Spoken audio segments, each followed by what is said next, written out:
नमस्कार, आप देख रहे हैं एसबीटी न्यूज और पेश है इस वक्त राजस्थान की बड़ी खबरें। कोरोना महामारी के चलते हुए लॉकडाउन के 10 महीने बाद राजस्थान में 9वीं से 12वीं तक के स्कूल सोमवार को खुल गए और अब नियमित क्लासें चलेगी। सभी स्कूलों ने कोरोना गाइडलाइन के पालन की तैयारियां रविवार तक पूरी कर ली थी और इसी तैयारी के साथ सोमवार को जब बच्चे स्कूल गेट पर पहुंचे तो उन्हें थर्मल स्कैनिंग और मास्क जांच के साथ एंट्री दी गई। कई स्कूलों में सोशल डिस्टेंसिंग के लिए गेट के बाहर सफेद गोले लगाए गए हैं ताकि उनमें 6 फीट की दूरी बनी रहे। लोगों को सड़क सुरक्षा के नियमों की पालना को लेकर जागरूक करने के लिए आज से 1 माह का सड़क सुरक्षा माह आरंभ हो गया है। यह सड़क सुरक्षा माह 17 फरवरी तक मनाया जाएगा। सड़क सुरक्षा माह की थीम सड़क सुरक्षा जीवन रक्षा रखी गई है। सड़क सुरक्षा माह की शुरुआत पर सीएम अशोक गहलोत ने शुभकामनाएं देते हुए नियमों के पालन की अपील की है। मुख्यमंत्री अशोक गहलोत इसी सप्ताह अपनी टीम को बढ़ा सकते हैं। राज्यपाल कलराज मिश्र से रविवार दोपहर लगभग पौन घंटे की मुलाकात के बाद मंत्रिमंडल विस्तार की अटकलें तेज हो गई है। सूत्रों के अनुसार सब कुछ ठीक रहा तो मंत्रिमंडल विस्तार इसी सप्ताह होगा। यह तय है कि फरवरी में विधानसभा के बजट सत्र में गहलोत की टीम लगभग 10 नए चेहरों के साथ कुछ बदली नजर आएगी। गहलोत अपनी टीम में कांग्रेस के 5 3 निर्दलियों व बसपा से कांग्रेस में शामिल 2 विधायकों को जगह दे सकते हैं।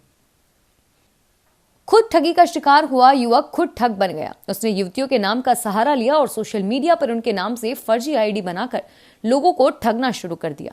बेरोजगारों को सरकारी नौकरी का झांसा देकर उसने 4 साल में ही 2 करोड़ रुपए ठग लिए। मास्टरमाइंड को पुलिस ने एमपी के ग्वालियर से गिरफ्तार किया है। राजस्थान में पीने के पानी की कमी तो हमेशा से ही रही है, लेकिन अब मरुधरा की प्यास बुझाने वाले विभाग में ही इंजीनियर्स की किल्लत हो गई है।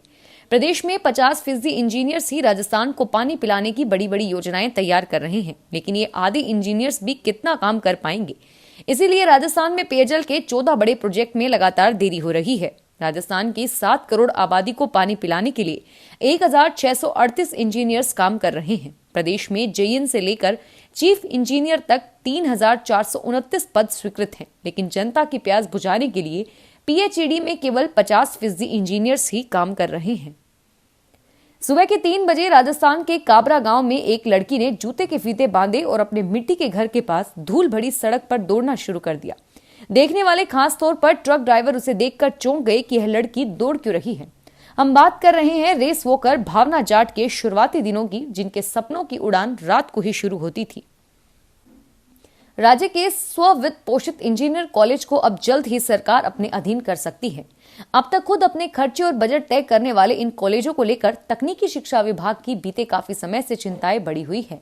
इंजीनियरिंग में घटते एडमिशन और धनराशि की कमी से इन कॉलेज में स्टूडेंट्स की सुविधाओं और संसाधनों को विकसित करने के लिए बजट पर्याप्त नहीं बन पा रहा है। लिहाजा राज्य सरकार अब इन कॉलेजों को सीधे अपने अधीन लेकर इनकी समस्याओं को दूर करने का प्लान बना रही है।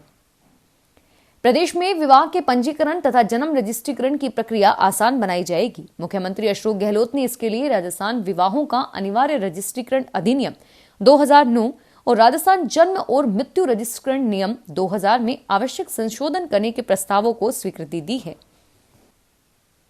भारतीय रेल नित नए नवाचार कर रहा है और इसी के तहत रेलवे का मदद ऐप यात्रियों के लिए वरदान साबित हो रहा है। उत्तर पश्चिमी रेलवे के मुताबिक इसके जरिए शिकायतों का समाधान 1 घंटे से भी कम समय में किया जा रहा है। इस ऐप के चलते रेल यात्रियों का सफर पहले की बजाय ज्यादा आसान हुआ है। इसके लिए यात्री रेलवे का रेल मदद ऐप का उपयोग कर सकते हैं। रेल यात्री अथवा ग्राहक इस ऐप से अपनी शिकायतें, पूछताछ और सहायता का लाभ उठा सकते हैं। कोविड-19 में लॉकडाउन के बाद से राजस्थान में बंद हुए स्कूल, कॉलेज और कोचिंग खुल गए हैं। अजमेर में सीबीएसई से संबंधित स्कूल, सरकारी और निजी कॉलेज सहित महर्षि दयानंद सरस्वती यूनिवर्सिटी परिसर सोमवार से आबाद हो गया। करीब 302 दिन बाद कक्षाओं में ऑफलाइन पढ़ाई की शुरुआत हुई। हालांकि स्कूल में 9वीं से 12वीं तक, कॉलेज यूनिवर्सिटी में तृतीय वर्ष और स्नातकोत्तर अंतिम वर्ष के विद्यार्थियों को ही बुलाया गया है। राजस्थान लोक सेवा आयोग ने विधि एवं विधिक कार्य विभाग में विधि रचनाकार पदों पर भर्ती के लिए ऑनलाइन आवेदन मांगे हैं। आवेदन सोमवार से भरने शुरू हो गए हैं। साल 2021 में नए आवेदनों भर्तियों को लेकर अध्यक्ष डॉक्टर भूपेंद्र सिंह ने पिछले दिनों मुख्यमंत्री अशोक गहलोत और सीएस निरंजन आर्य से मुलाकात की और इसके तहत कार्मिक विभाग ने अभ्यर्थनाएं भेजनी शुरू की है। अंतर्राष्ट्रीय बाजार में तेल के दामों में तेजी के कारण देश में पेट्रोल, डीजल के दामों में तेजी का दौर बना हुआ है। सरकारी तेल कंपनियों ने सोमवार को नए साल में 5वीं बार बड़े पेट्रोल और डीजल के दामों में बढ़ोतरी कर दी है। पेट्रोल और डीजल के दोनों के दामों में 27 पैसे की बढ़ोतरी की गई है। जयपुर में अब पेट्रोल के दाम 92.43 रुपए और डीजल के दाम 84.46 रुपए हैं। 5 बार की वृद्धि से अब तक पेट्रोल डीजल के दाम क्रमशः 1.34 रुपए और डीजल के दाम 1.40 रुपए तक की वृद्धि की जा चुकी है। राजसमंद जिले में कोरोना वैक्सीनेशन प्रोग्राम पहले चरण में ही लाभान्वितों की गणित में फंसा हुआ है। यूं तो सरकार ने चिकित्सा विभाग को सर्वोच्च प्राथमिकता दे रखी है, लेकिन इनमें से सभी को टीका लगाया जाए या नहीं, यह स्थिति आंकड़ों में उलझ गई है। हालांकि दूसरी पंक्ति के लाभान्वितों को टीका लगाने के लिए संबंधित विभागों को अपने अपने कार्मिकों का डेटा ऑनलाइन करने के लिए निर्देशित कर दिया गया है। फिलहाल इस बुलेटिन में इतना ही और फिर हाजिर होंगे तमाम बड़ी खबरों के साथ। एसबीटी न्यूज के वीडियो देखने के लिए हमारे चैनल को सब्सक्राइब करें और नोटिफिकेशन पाने के लिए बेल आइकन को प्रेस करें।